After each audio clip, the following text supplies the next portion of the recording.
मानव सभ्यता की शुरुआत से ही इंसान शिकार, आत्मरक्षा और युद्ध के लिए अलग अलग हथियारों का इस्तेमाल करता आया है। पत्थर, लकड़ी और जानवरों की हड्डियों जैसी कई अलग अलग चीजों से इंसान ने ये हथियार बनाए। जैसे जैसे टेक्नोलॉजी आगे बढ़ी वैसे वैसे ये वेपन्स भी एडवांस होते गए। इन्हीं हथियारों के बीच एक थ्रोएबल या फिर हाथ से फेंका जाने वाला एक हथियार आया जिसने क्लोज कॉम्बैट्स को रेवोल्यूशनाइज करके रख दिया।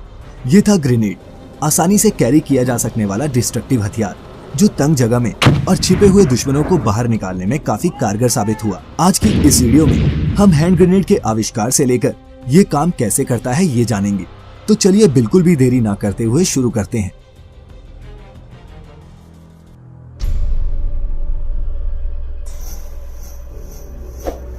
सबसे पहले जानते हैं कि ग्रेनेड है क्या। What is grenade? ग्रेनेड या हथगोले छोटे विस्फोटक केमिकल या गैस बम होते हैं जिन्हें शॉर्ट रेंज इस्तेमाल के लिए डिजाइन किया गया है। History of grenade.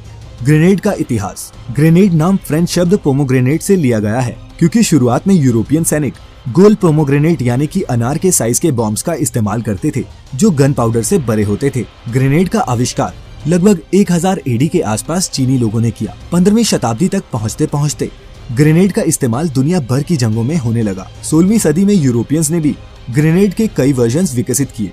जंग में सैनिकों के लिए वो इतने कारगर साबित हो रहे थे कि 17वीं शताब्दी में यूरोपीय सेनाओं में विशेष रूप से सैनिकों को ग्रेनेड थ्रोअर या फिर ग्रेनेडियर्स के रूप में ट्रेनिंग दी जाती थी। ये ग्रेनेड्स वैसे नहीं थे जैसे आज देखने को मिलते हैं।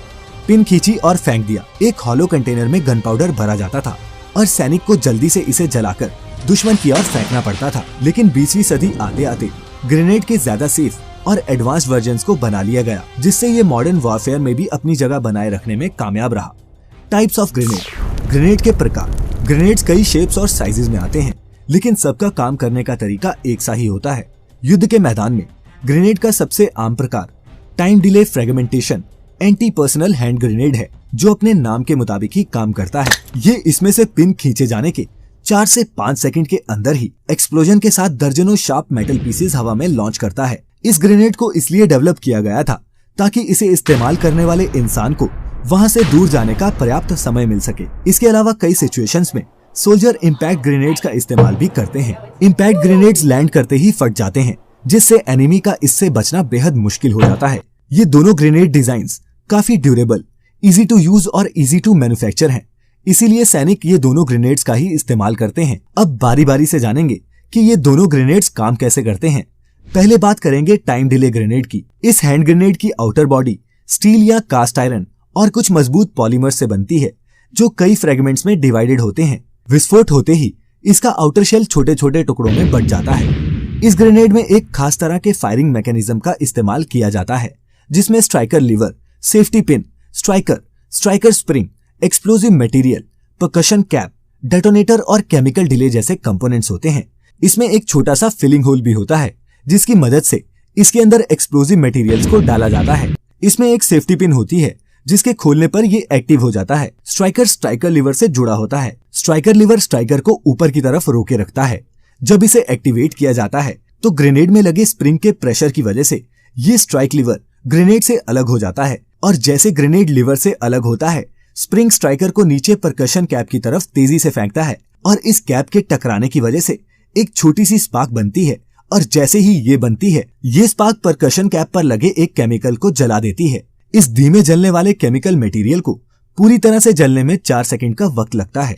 ये फ्यूज एक कैप्सूल जैसे डेटोनेटर से कनेक्टेड होता है और जैसे ही आग डेटोनेटर तक पहुंचती है तब डेटोनेटर इस ग्रेनेड के अंदर भरे एक्सप्लोजिव मटेरियल को विस्फोट में बदल देता है और जब विस्फोट होता है तो ग्रेनेड की आउटर बॉडी छोटे छोटे टुकड़ों में बंट जाती है और ये टुकड़े 5 मीटर के रेडियस में किसी भी आदमी की जान ले सकते हैं और 10 मीटर दूर खड़े इंसान को भी बुरे तरीके से जख्मी कर सकते हैं। ये दुश्मन को काउंटर अटैक करने का मौका दे सकता है। अगर इसका सही से इस्तेमाल नहीं हुआ तो दुश्मन आप पर ही इससे वापस हमला कर सकता है। Impact grenade. अब बात करते हैं इम्पैक्ट ग्रेनेड की।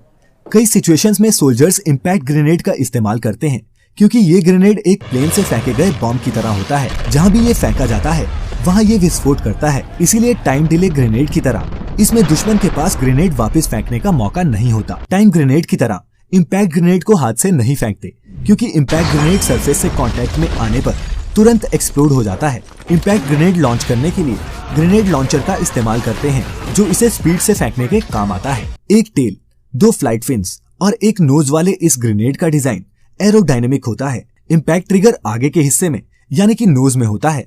इम्पैक्ट ट्रिगर में स्प्रिंग माउंटेड पैनल होता है जो एक फायरिंग पिन से अंदर की तरफ से कनेक्टेड होता है। इसमें भी टाइम ग्रेनेड की ही तरह परकशन कैप और डेटोनेटर तो होता है, लेकिन डेटोनेटर को जलाने के लिए इसमें केमिकल फ्यूज का इस्तेमाल नहीं किया जाता।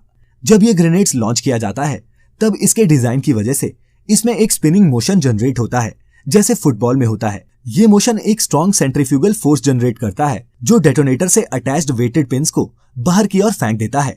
और जैसे ही ये होता है तो इसमें लगी परकशन कैप और डेटोनेटर इस ग्रेनेड के अगले हिस्से में लगे फायरिंग स्प्रिंग की तरफ चले जाते हैं और डेटोनेटर इस ग्रेनेड के अंदर भरे गए एक्सप्लोजिव मटेरियल को विस्फोट में बदल देता है। अब तो ऐसे ग्रेनेड्स भी इजाद हो चुके हैं जिनमें मैकेनिकल और केमिकल फ्यूज के बजाय इलेक्ट्रॉनिक फ्यूज सिस्टम का इस्तेमाल किया जाता है। लेकिन इलेक्ट्रॉनिक ग्रेनेड्स पर वीडियो तब जब आपका भरपूर प्यार और सपोर्ट इस वीडियो पर हमें मिलेगा। वीडियो अच्छी लगी हो तो नीचे हमें कमेंट करके बताएं और अगर आपने अभी तक हमें सब्सक्राइब नहीं किया है तो अभी कर लें, क्योंकि यूं ही चलता रहेगा द मिस्टिका लैंड पर ये इंटरेस्टिंग वीडियोस का सफर। फिलहाल आज के लिए इतना ही। आपका बहुत बहुत शुक्रिया।